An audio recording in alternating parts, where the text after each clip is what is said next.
Hello student. आज आपण महाराष्ट्राच्या व्यतिरिक्त असं कोणतं स्टेट आहे की जिथे प्रत्येक विद्यार्थ्याला वाटतं की माझं जर MBBS महाराष्ट्रामध्ये नाही झालं तर मी त्या स्टेटला अप्लाय करू शकतो का? किती तिथे कट ऑफ जातो? क्रायटेरिया काय आहे? फी स्ट्रक्चर किती आहे? सगळ्यात कमी कट ऑफला कुठलं कॉलेज मिळू शकतं? किंवा मग माझी फसवणूक तर होणार नाही ना? असं एक राज्य म्हणजे कर्नाटक राज्य. त्याच कर्नाटक राज्याविषयी आज आपण संपूर्ण इन्फॉर्मेशन या व्हिडिओमध्ये घेणार आहोत. सगळ्यात पहिलं, कर्नाटक हे राज्य पूर्णपणे ओपन स्टेट आहे. तिथे प्रत्येक राज्यामधला विद्यार्थी MBBS साठी अप्लाय करू शकतो. तिथे जर तुम्ही गेलात, तिथे सगळ्यात पहिलं तुम्हाला तुमचा ॲप्लिकेशन फॉर्म भरणं महत्त्वाचं आहे. ॲप्लिकेशनची फी ही ₹2,500 तुम्हाला ॲप्लिकेशन फी ही भरावी लागते. त्याच बेसवर तुमची संपूर्ण काउन्सिलिंगची प्रोसेस चालत असते. ॲप्लिकेशन फॉर्म भरल्यानंतर तुम्हाला एक व्हेरिफिकेशन स्लिप ही मिळत असते. त्या व्हेरिफिकेशन स्लिपवर तुम्हाला तुमचं पुढचं चॉईस फिलिंग हे करता येतं. सो जे विद्यार्थी कर्नाटकचा फॉर्म भरत आहे, त्या विद्यार्थ्यांनी त्यांचे ॲप्लिकेशन फॉर्म त्याचबरोबर व्हेरिफिकेशन स्लिप ही स्वतःकडे ठेवणं गरजेचं आहे. कारण सगळी प्रोसेस त्या व्हेरिफिकेशन स्लिपवरच होत असते. तिथे जर तुम्ही बघायला गेलात, कुठल्याही प्रकारचं डोनेशन मेरिटवर घेत नाहीत. तुम्हाला वार्षिक 11 ते 12 लाख ट्युशन फीमध्ये MBBSचं ॲडमिशन हे तिथे होत असतं. जनरली जर तिथे बघायला गेलो, तिथे तुम्हाला 37 टोटल MBBSचे कॉलेजेस आहेत. त्याच्यामध्ये 4 हे मुस्लिम मायनॉरिटीचे कॉलेजेस आहेत आणि 1 हे ख्रिश्चन मायनॉरिटीचं कॉलेज आहे. तुम्हाला जर कुठल्याही कॉलेजला ॲडमिशन करायचं असेल, तर तुमची मार्कांची रिक्वायरमेंट ही 350 ते 450च्या आसपास जर तुम्हाला मार्क येत असतील, तर अशा विद्यार्थ्यांनी तिथले फॉर्म भरून ठेवा, की जेणेकरून आपल्या हातातून चांगला ऑप्शन गेला नाही पाहिजे.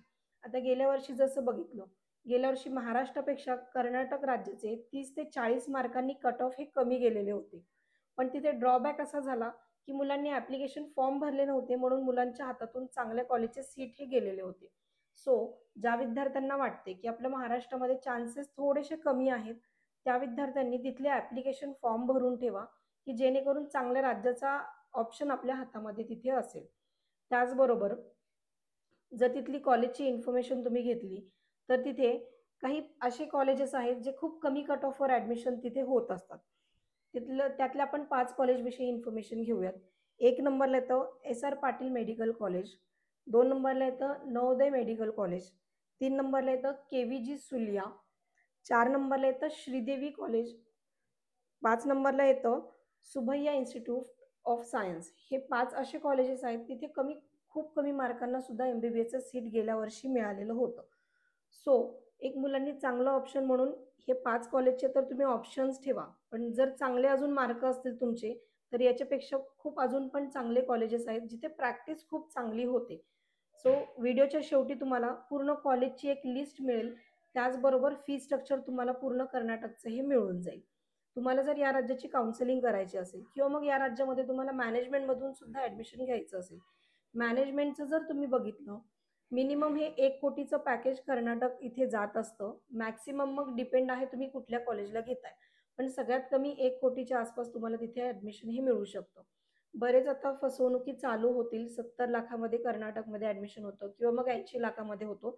अशा फसवणुकीमध्ये तुम्ही अडकू नका. एवढ्या कमीमध्ये कर्नाटकमध्ये ॲडमिशन हे होत नाही. कारण महाराष्ट्र आणि कर्नाटकचं अप्रॉक्सली सेमच बजेट जातंय मॅनेजमेंटचं. सो या सगळ्या गोष्टी लक्षात ठेवा. तुम्हाला जर स्कोर 350 किंवा 450च्या आतमध्ये येत असेल, तर अशा प्रत्येक विद्यार्थ्यांनी तिथे फॉर्म भरून ठेवा. त्याचबरोबर तिथे जर तुमचं ॲडमिशन झालं, कुठलंच कॅटेगरीचं बेनिफिट तुम्हाला तिथे मिळत नाही. हे सगळ्यात महत्त्वाची गोष्ट आहे. मुलींसाठी फ्री एज्युकेशनची जी स्कीम आहे, ती फक्त महाराष्ट्रापुरतीच लागू होते. महाराष्ट्राच्या बाहेर कुठल्या स्टेटमध्ये तुम्हाला ती स्कीम लागू होत नाही. सो विद्यार्थ्यांनी ही गोष्ट पण लक्षात ठेवा, की महाराष्ट्राच्या बाहेर जर आपण गेलो, तिथे आपण प्युअर ओपनमध्ये जातो, ज्याचा क्रायटेरिया 150 PCB असणं गरजेचं आहे. त्याचबरोबर तुम्हाला कुठल्या कॅटेगरीमधून तिथे सीट मिळत नाही किंवा मग कुठल्या कॅटेगरीचं बेनिफिट फीमध्ये तुम्हाला मिळत नाही.